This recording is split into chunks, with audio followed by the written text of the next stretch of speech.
La République centrafricaine se prépare pour les élections municipales et régionales annoncées pour l'année 2022-2023. Dans cette perspective, un chronogramme des opérations électorales a été soigneusement élaboré dans un premier temps pour la tenue des scrutins courant le mois de septembre 2022.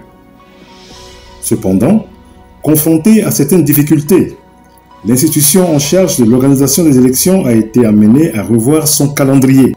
Voici à ce propos les explications données par le président de l'Autorité nationale des élections, Dr Mourouba Mathias Barthélémy. Je voudrais simplement rassurer aujourd'hui la population centrafricaine que notre rêve est en train de devenir réalité. Parce que ça fait très longtemps, comme vous le savez, qu'on n'a pas tenu d'élections locales, notamment l'élection des maires dans notre pays. Et après les instructions du chef de l'État, lors de plusieurs de ses discours, il nous a été demandé de tout faire pour organiser les élections locales, notamment des conseillers municipaux et des conseillers régionaux dans les meilleurs délais et conformément à la loi. Nous sommes mis au travail et nous avions sorti à l'époque une première partie du chronogramme de nos activités et compte tenu des difficultés que nous avons rencontrées, nous avons été obligés de suspendre l'exécution de ce chronogramme. Mais aujourd'hui, je voudrais rassurer nos concitoyens de cette volonté de l'Autorité nationale des élections de mettre en œuvre le scrutin en ce qui concerne les élections des maires, notamment des conseillers municipaux et des conseillers régionaux. En dépit de nombreuses situations imprévues, l'Autorité nationale des élections a entamé un certain nombre d'activités en attendant de réunir les conditions nécessaires au déclenchement de l'ensemble des opérations prévues dans son chronogramme. Les élections se déroulent dans des espaces géographiques. C'est des circonscriptions administratives qui, dans une certaine mesure, deviennent des circonscriptions électorales. Et nous avons travaillé sur des circonscriptions, notamment la présidentielle qui est une circonscription unique, mais également sur les législatives avec des circonscriptions législatives. Là, nous allons vers des élections municipales qui se déroulent dans les périmètres des communes, qui sont des collectivités, et des régions, qui sont également des collectivités locales. Au jour d'aujourd'hui, il y a eu des changements dans notre dispositif légal en ce qui concerne l'organisation administrative de l'État centrafricain. On est passé de 16 préfectures à 20 préfectures. Nous avions 175 communes. On passe désormais à plus de 210 communes. Ces nouvelles donnes-là nous obligent à faire la mise à jour de la cartographie électorale de la RCA. Et cela demande que des agents partent sur le terrain. Entre le mois de mars et d'avril 2022, la NE a mis le cap sur la formation des cartographes afin de procéder à leur déploiement sur le terrain le moment venu. Un avis à candidature a été lancé, des dossiers ont été enregistrés et les meilleurs candidats ont été sélectionnés et formés. Mais l'ANE a privilégié l'approche d'une cartographie ciblée afin de concentrer ses efforts dans les localités qui ont connu des situations de blocage lors des élections passées. Nous avons fait un état des lieux et aujourd'hui, notre travail va consister à corriger ces erreurs du passé afin que la population puisse aller voter dans un centre de vote plus proche. Et donc c'est dans ce cadre-là que nous organisons cette cartographie qui sera une cartographie ciblée parce que nous avons identifié les problèmes et les villages ou les centres là où il y avait des problèmes. Et donc maintenant nous irons directement dans ce lieu à problème pour voir les différents centres de vote, rattacher les villages à ces centres de vote, créer d'autres centres de vote s'il y a lieu, là où il n'y en a pas. Et donc, comme vous le savez, il y a des personnes déplacées, je voudrais parler des populations qui étaient dans les zones à conflit. Donc aujourd'hui, la paix est revenue, donc certains sont revenus dans leur village d'origine. Nous avons aussi des populations, notamment qui étaient des réfugiés, qui sont revenus. Donc nous voulons aussi prendre ces populations en compte dans la nouvelle cartographie, notamment les centres de vote que nous sommes en train de mettre en œuvre. Donc pour nous, aujourd'hui, nous disons que nous démarrons la phase de la cartographie ciblée pour permettre à chaque population où est-ce qu'elle va voter, donc les populations, et aussi informer la population sur ces différents lieux pour que au moins tout le monde sache que désormais, voilà, les centres de vote, ça se suit dans tel endroit et dans tel autre endroit. Afin de créer les conditions nécessaires à la réussite des opérations de cartographie électorale en prélude des élections locales, l'ANE, appuyée par la MINUSCA, a entamé une grande campagne de sensibilisation des notables et des leaders de communautés afin de les amener à se mobiliser en vue d'apporter un appui conséquent aux équipes de cartographes appelées à être déployées sur le terrain. Une tournée sur l'ensemble du territoire avec le concours de nos collègues de la MINUSCA, qui sont à l'intérieur du pays, au niveau de Bangui aussi. Nous avons fait un atelier d'information sur ce que nous sommes appelés à faire.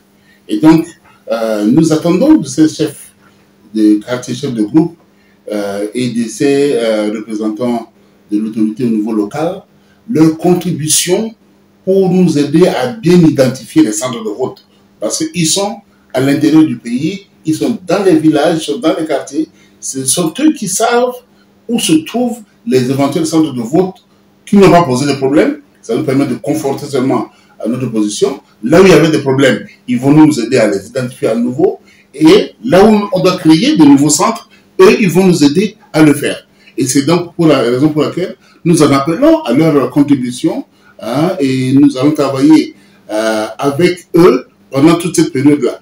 Donc nous leur demandons leur disponibilité pour qu'ils aident les agents cartographes qui seront déployés sur le terrain, afin que le travail que nous allons faire soit vraiment un travail qui reflète la réalité et l'aspiration de la population. Cette campagne d'éveil électoral a permis d'impliquer tous les notables de la République centrafricaine. Plus de 30 années, nous n'avons pas pu organiser ces élections dans notre pays. Donc, il était de notre devoir, puisque nous sommes l'organe chargé des élections, nous devons en amont procéder à une sensibilisation de la population pour qu'elle puisse s'approprier ce que c'est ces élections locales. Et bien évidemment, en commençant par les premiers concernés que sont les maires, les chefs de groupe, etc. Les thématiques essentielles que nous avons abordées durant cette grande tournée qui nous a pris, nous avons fait les 10 arrondissements de Bangui et concomitamment dans les villes de nos provinces, nous avons entretenu les participants, ceux qui étaient présents lors de cette session d'information. Nous avons échangé autour de 4 grandes thématiques. Nous avons d'abord, il faut planter le décor, c'est-à-dire quelles sont les bases de ces élections locales, c'est-à-dire le cadre légal. Nous avons parlé sur le cadre légal, nous avons échangé sur les opportunités liées à ces élections. Et comme dans notre pays, il y a plusieurs sortes d'élections, nous avons également édifié l'assistance sur les différentes élections que depuis toujours nous avons menées dans notre pays. Et pour conclure comme thématique, nous nous sommes focalisés, nous sommes orientés vers les responsables de ces localités pour solliciter un appui conséquent, leur implication forte pendant les différentes étapes du processus électoral. La particularité des élections locales annoncées pour cette année est l'option des scrutins sur liste. Il s'agit d'une modalité qui n'a pas été pratiquée depuis plus de 30 années en République centrafricaine et qui va nécessiter une campagne de communication et de sensibilisation de proximité. Les explications de Gervin Diougou, chef de division des opérations électorales à l'ANE. Le scrutin de liste est différent d'un scrutin uninominal. Le scrutin de liste, comme son nom l'indique, comporte des noms de candidats. Et les candidats qui sont listés, le nombre de ces candidats-là est défini par la loi. C'est en fonction du nombre de sièges à pourvoir dans chaque circonscription électorale. La loi dit que dans le cadre des élections municipales, la commune constitue une circonscription électorale. Au même titre qu'un arrondissement, l'arrondissement constitue également une circonscription électorale. Et donc, si dans la circonscription électorale, la loi prévoit, par exemple, 7 conseillers municipaux à élire dans cette circonscription électorale. La liste comprendra 7 membres. Et conformément à l'esprit des textes en vigueur, notamment la loi sur la parité, il est prévu que le nombre de candidats hommes soit égal à celui des candidates. Mais la liste doit être alternée. Si la tête de liste est un homme, par exemple, le second sera celui d'une femme. La liste doit être alternée et la loi ajoute que cette liste-là doit être complète et bloquée. Comment alors répartir les sièges entre les différentes listes des candidats dans une circonscription électorale donnée? Suivez les explications de M. Gervais Ndiougou. Le problème de majorité absolue ne se pose pas tellement en matière de scrutin de liste parce que en cette matière-là, il y a un seul tour à l'issue duquel tous les postes doivent être répartis, c'est-à-dire pourvus. Il y a un seul tour. À l'issue de ce tour, considérons un arrondissement comme celui du premier, où il y a par exemple 10 bureaux de vote. À la fin du vote, les bulletins de ces 10 bureaux de vote réunis pourront être comptabilisés. Les bulletins nuls, les bulletins blancs seront déduits et le reste constituera ce qu'on appelle le suffrage valablement exprimé. Ce suffrage valablement exprimé sera réparti entre les listes, les différentes listes. Chaque liste aura un nombre déterminé de voix qu'elle aura obtenu au cours de ce vote. Et alors, pour répartir les sièges, il y a des étapes à suivre. La première consistera d'abord à répartir les sièges sur la base du quotient électoral.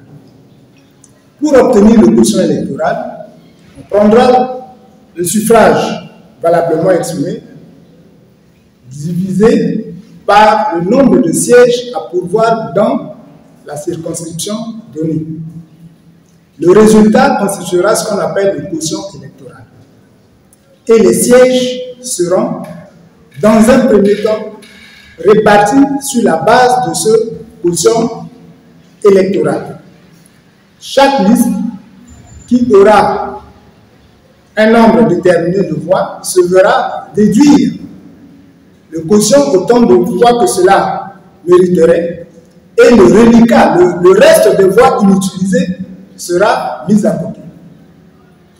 Après cette première répartition, si tous les sièges ne sont pas pourvus à ce niveau, alors on procédera à la répartition sur la base du plus fort reste. Donc, on fera recours à la méthode du plus fort reste, qui consiste à classer les voix inutilisées par ordre décroissant et à répartir le restant des sièges non pourvus entre les listes qui ont eu plus de voix, dont les voix inutilisées ont été les plus élevées par rapport aux autres. Donc, on leur répartit les sièges par ordre décroissant jusqu'à l'épuisement du dernier siège. Les opérations de cartographie électorale en vue des locales 2022-2023 ont été lancées par l'ANE grâce à l'appui de l'État centrafricain et des partenaires techniques et financiers. Et je pense d'abord à l'État centrafricain qui n'a ménagé aucun effort pour mettre à notre disposition des moyens financiers. Même si ce n'est pas l'ensemble, mais au moins il y a un geste de la part de l'État centrafricain, ce qui témoigne de sa volonté de faire en sorte que l'élection au niveau des régions et au niveau des collectivités territoriales, notamment des municipales, donc que ces élections se passent dans les meilleures conditions. Je pense aussi à la MINUSCA, qui aujourd'hui est le premier donateur, qui nous a donné vraiment les moyens pour nous soutenir dans l'action que nous sommes en train de mener.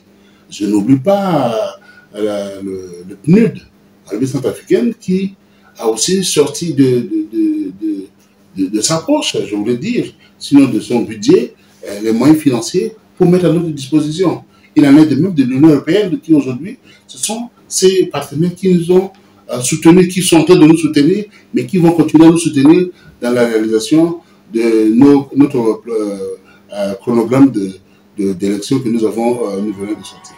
Au terme de la collecte des informations sur la cartographie électorale, l'ANE disposera des données pouvant lui permettre de passer à d'autres étapes prévues dans son chronogramme, en commençant par la révision du fichier électoral.